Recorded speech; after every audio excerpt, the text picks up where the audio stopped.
Halo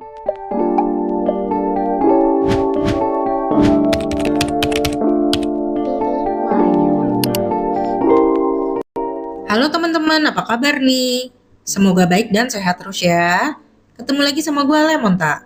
Sebelum mulai, kalau kalian suka sama channel ini, jangan lupa di like, komen, dan subscribe ya. Hari ini kita mau bahas artis yang di-request sama Kak Hari Susanto, yaitu Ambrose Hui. Ambrose Hui lahir dengan nama Hui Xiuyong atau Si Shaoyang di Hong Kong, tanggal 17 Oktober 1976. Di usia 10 tahun, dia bersama keluarganya pindah dan menetap di Amerika. Sejak usia 15 tahun, Ambrose Hui mulai jatuh cinta sama musik. Dia juga mulai ikutan pertunjukan nyanyi dan nari di New York. Seiring berjalannya waktu, dia jadi kepingin banget jadi penyanyi.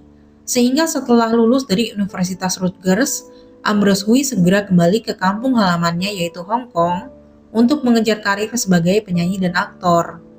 Namun saat itu, dia adalah seorang pendatang baru yang gak punya koneksi, pengalaman, maupun uang. Sehingga untuk bertahan hidup, selama 3 tahun dia menerima peran apapun, seperti menjadi figuran. Selain itu dia juga terus berusaha dengan mengirim kaset demo ke berbagai perusahaan rekaman. Tapi hasilnya masih nihil. Selama masa ini, pendapatan Ambrose relatif kecil dan tidak rutin. Beruntung pacarnya selalu mensupport Ambrose untuk meraih mimpinya. Kebetulan di awal tahun 2000-an, Ambrose dapat kesempatan jadi figuran di filmnya Andy Lau yang berjudul Full Time Killer. Meskipun Ambrose cuma dapat peran kecil, tapi dia seneng banget. Karena dari kecil dia memang ngefans banget sama Andy Lau. Dia suka ngikutin mulai dari gaya rambut sampai gaya berpakaiannya si Andy Lau. Saat itu si Ambrose nekat masuk ke ruang gantinya Andy Lau untuk minta saran tentang karirnya. Bukannya diusir, si Andy Lau malah baik banget. Dia kasih saran panjang lebar tentang industri hiburan. Saat itu ada produser Taiwan yang tertarik sama si Ambrose. Tapi waktu itu Ambrose masih bimbang. Si Andy Lau lalu langsung nyaranin dia untuk ambil peluang itu dan pindah ke Taiwan. Karena menurutnya, pada saat itu industri musik di Taiwan sedang berkembang pesat. Ambrose pun nurutin sarannya Andy Lau dengan pindah ke Taiwan bareng pacarnya. Ternyata sarannya Andy Lau ini bagus banget, karena di Taiwan Ambrose jadi dapat lebih banyak peluang sebagai aktor maupun penyanyi. Jadi setelah pindah ke Taiwan, Ambrose ketemu sama produser Chen Yisan yang memang lagi cari pemeran untuk drama garapannya berjudul Lavender. Kebetulan, latar belakang karakter utama pria di drama Lavender itu mirip banget sama latar belakangnya si Ambrose, yaitu sama-sama warga negara Cina yang sejak kecil pindah ke Amerika, lalu setelah dewasa kembali lagi ke Cina. Bedanya kalau si Ambrose balik ke Cina karena mau jadi penyanyi, sedangkan karakter di drama Lavender balik ke Cina karena mau penuhin janji ke teman masa kecilnya. Karena kemiripan ini, Ambrose pun terpilih menjadi pemeran utama drama Lavender. Nggak hanya jadi pemeran utama, Ambrose juga mendapatkan kesempatan untuk menyanyikan beberapa lagu tema untuk drama ini, yaitu Huaxiang, Aiwo Pu Aiwo, dan Xingfu De Sheqian. Bisa dibilang berkat drama ini Ambrose jadi terkenal. Dramanya dan lagu-lagunya disukain banget sama penonton. Di Indonesia sendiri, drama ini tayangnya di LaTV, atau sekarang jadi TV One. Menariknya saat drama ini dibuat, rambutnya si Ambrose itu sebenarnya pendek. Namun karena gaya rambut yang lagi ngetren pada saat itu tuh yang gondrong-gondrong, maka si Ambrose pun pakai wig selama syuting. Jadi ini tuh rambut palsu guys. Setelah itu dia juga bermain di sequelnya Lavender, dan mendapatkan peran kecil di drama hits MVP Lover. Di tahun 2003, Ambrose menjadi semakin terkenal di Asia Tenggara karena bermain di drama At the Dolphin Bay. Di drama ini, dia menyanyikan satu lagu yang berjudul Senpien.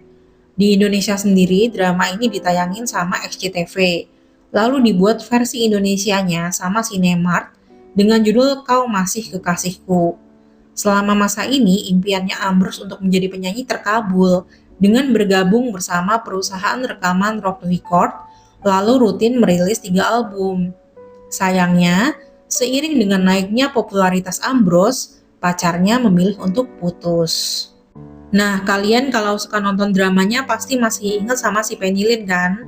Dia kalau di drama Lavender dan At the Dolphin Bay selalu jadi orang ketiga antara Ambrose dan lawan mainnya kan? Namun di kehidupan aslinya, mereka malah cinlok dan pacaran beneran.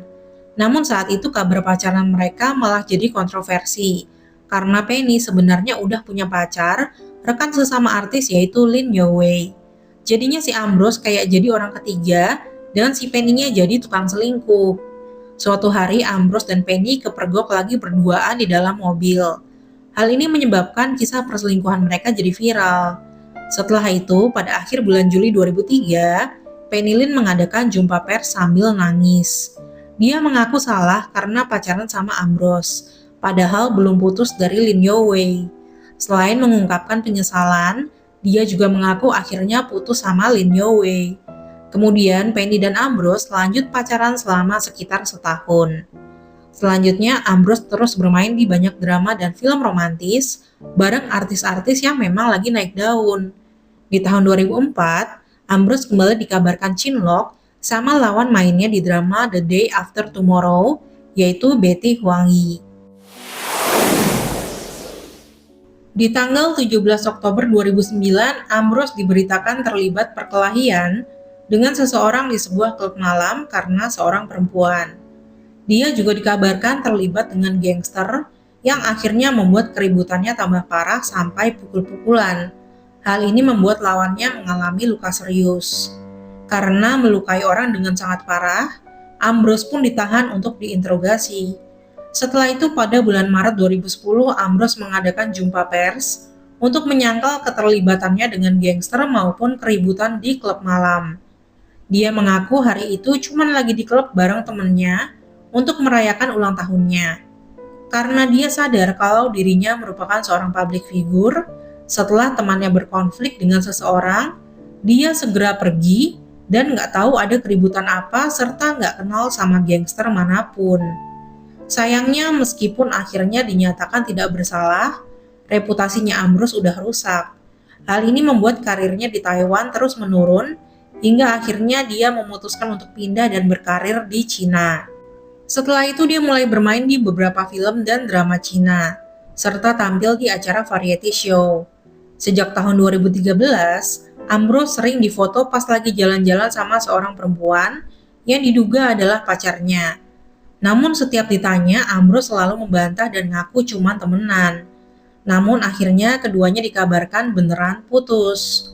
Di tahun 2014, Ambrose sempat bikin geger karena mengubah nama akun media sosialnya, ngikutin namanya Angela Chang. Jadinya mereka disangka ada hubungan. Namun temennya Angela Chang langsung membantah gosip-gosip tersebut. Ambrose pun kembali mengubah nama akun media sosialnya pakai nama aslinya. Saat ini Ambrose sudah berusia 40 tahunan. Di tahun 2021, saat ulang tahunnya yang ke-45 tahun, Ambrose mengungkapkan harapannya untuk segera mengakhiri masa lajang. Penampilannya sekarang kalau dilihat di video kayak nggak banyak berubah ya. Tapi kalau di foto aja kelihatan beda banget sama penampilannya dulu. Sekarang badannya jadi berotot banget dan kadang-kadang wajahnya tuh kelihatan beda banget. Beberapa tahun belakangan ini Ambrose mulai sering tampil di atas panggung dan live untuk jualan.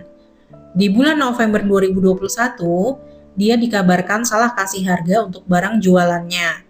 Barang yang dia jual berupa gelang seharga 2.999 yuan atau sekitar 6 juta rupiah. Tapi dia jualnya cuma 299 yuan atau sekitar 600 ribu rupiah. Karena harganya murah banget, Ambrose berhasil menjual sekitar 483 gelang dalam hitungan menit. Namun setelah itu Ambrose mengakui kesalahannya dan menyatakan bahwa gelangnya akan tetap dikirim ke pembeli.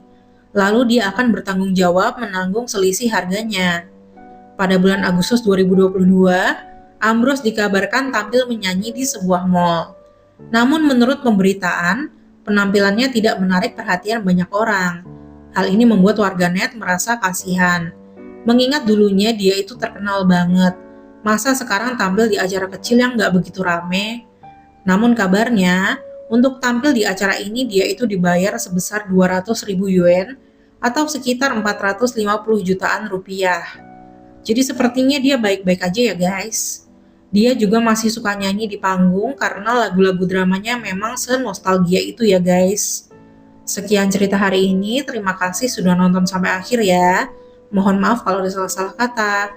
Dah.